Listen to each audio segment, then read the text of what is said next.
Começou a valer ontem a decisão da Agência Nacional de Saúde Suplementar, que acaba com o limite do número de consultas e sessões com psicólogos, fonoaudiólogos, terapeutas ocupacionais e fisioterapeutas.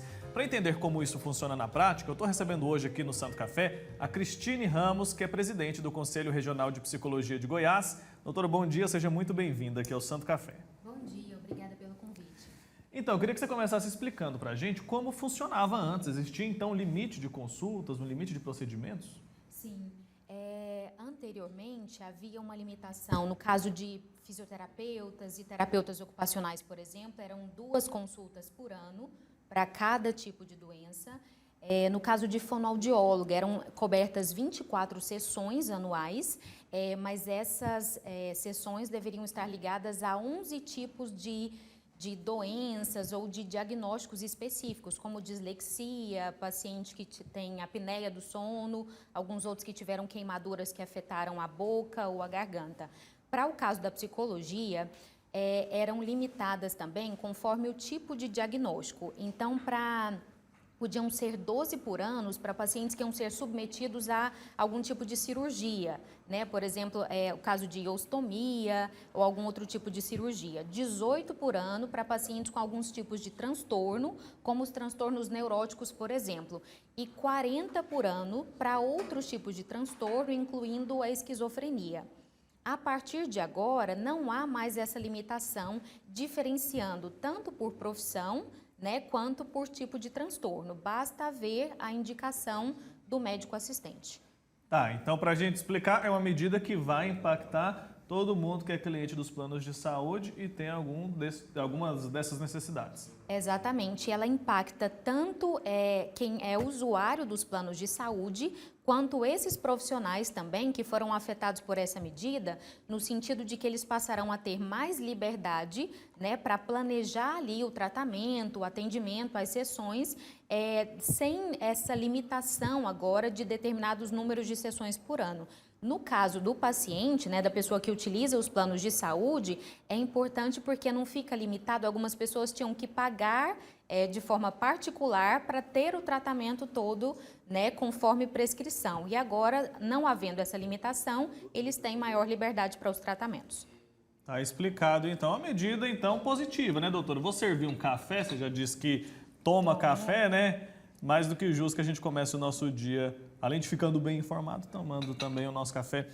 Queria que a senhora falasse um pouco para a gente sobre a sua avaliação a respeito dessa decisão. Vai facilitar a vida de muitos pacientes, né? De muitos pacientes e de muitos profissionais. No caso dos pacientes, não pensar com essa limitação, né, e podendo usufruir daquilo que a prescrição do tratamento determinou, é muito mais tranquilo para que eles alcancem a saúde, né, da forma como eles estão buscando. E para o caso dos profissionais também, essa liberdade de terem condições de planejar o tratamento, as sessões dos pacientes, sem essa restrição, sem a limitação do número de sessões anuais. E vale a gente destacar que é importante que exista o encaminhamento médico. Só é liberado pelo plano de saúde se aquele paciente tiver o encaminhamento de um médico. Isso, é previsto a partir do encaminhamento do médico assistente. Qualquer médico pode encaminhar, tá? Mas é preciso haver esse encaminhamento para direcionar para aquele profissional cujo tratamento vai ser continuado. E como o paciente que tem o plano de saúde, usuário de plano de saúde, faz para saber se a doença que ele tem está inclusa?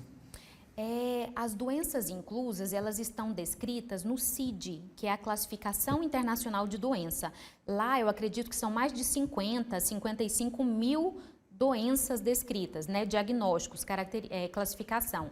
Então, fazendo uma breve pesquisa, né, nos sites de busca, a gente pode saber se aquilo que a gente tem, o tipo de transtorno, a doença está descrita lá. Estando descrita no CID, vai ser coberta pelo plano de saúde. E começou a valer ontem, então o pessoal já pode ligar, o plano já é obrigado a fazer essa cobertura ilimitada, inclusive para quem já estava em tratamento. Exatamente, mas é importante mencionar que esse direito que começou a valer a partir de ontem, ele não retroage. Tá? Então, para quem já teve que pagar de forma diferenciada um tratamento, para ver a complementação, por exemplo, do número de consultas, eles não vão ser ressarcidos desse valor. Começa a valer a partir de ontem, então, a partir de agora, há essa não limitação do número de prescrição, mas sem o direito de retroagir para benefício anterior.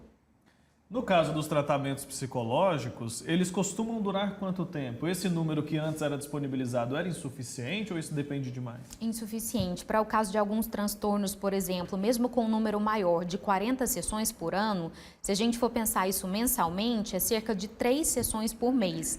A maioria dos casos dependem de pelo menos uma sessão semanal ou 2 sessões semanais para alguns outros tipos de transtorno.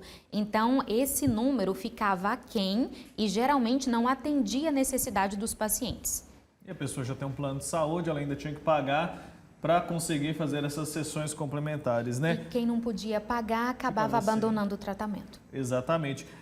Quem tem transtorno de desenvolvimento, como é que fica? Está incluso nisso também? Explica para a gente um pouco sobre quais são esses transtornos. Os transtornos do neurodesenvolvimento, eles são aqueles descritos no CID também, né, na Classificação Internacional de Doenças, na categoria, acho que é F84, se eu não estiver enganada. Eles são transtornos do espectro autista, as síndromes de Asperger estão descritas, a síndrome de Rett, tem alguns outros transtornos não delimitados, mas que são inclusos nessa característica de transtornos do neurodesenvolvimento. Né? Eles também vão ser beneficiados e é importante mencionar que nesse caso dos transtornos do neurodesenvolvimento, desde que o médico, né, e a família decidam por determinado tipo de tratamento, de método a ser aplicado, bastando a prescrição, os planos estarão obrigados a cobrir também. Você acredita que esse era um problema sério quando a gente falava sobre saúde? As pessoas acabavam não tendo acesso ao tratamento completo? Sim, é um problema no sentido de que se há essa limitação, acaba não respeitando a subjetividade dos indivíduos.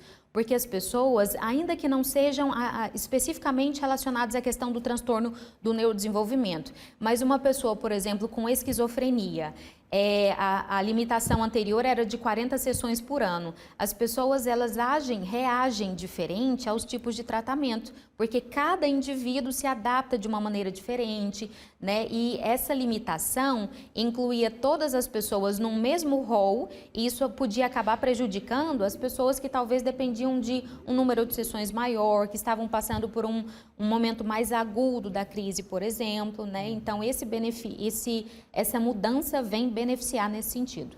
Cada caso é único, né, doutor? E se a pessoa não tiver conseguindo esse atendimento conforme está estabelecido a partir de ontem, né, na lei, ela pode procurar ajuda, pode procurar vocês lá no Conselho Regional de Psicologia. Como que funciona? Lá, o Conselho Regional de Psicologia, ele orienta os profissionais psicólogos, né, diante de algumas dificuldades. Nós já estamos cientes lá dessas medidas, então os profissionais que precisarem de alguma orientação nesse sentido, eles podem buscar a área técnica que serão orientados. E eles estão prontos também para orientar os pacientes? No caso dos pacientes, eles têm a orientação, né, geral a respeito da nova mudança, mas para cada caso do paciente, dependendo da prescrição, é importante que o paciente procure o médico ou o profissional que o está atendendo para que ele receba a orientação mais adequada a cada tipo de caso. Na sua opinião, quais tipos de pacientes vão ser mais beneficiados?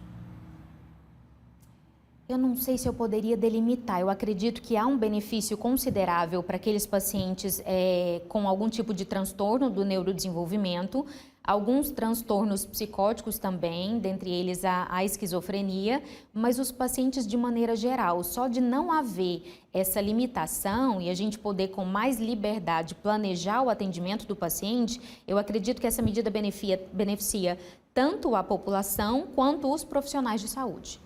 Que ótimo, doutora. Muito obrigado, viu? Obrigada. Pela sua explicação aqui, por trazer essa informação para os pacientes, né? Muita gente está em casa agora, depende dos planos de saúde para fazer esses tratamentos, que a gente sabe que tem um custo, nem todo mundo tem condição, que a gente facilite a vida dessas pessoas que têm esse tipo de necessidade e que tinha problema para conseguir fazer um tratamento completo.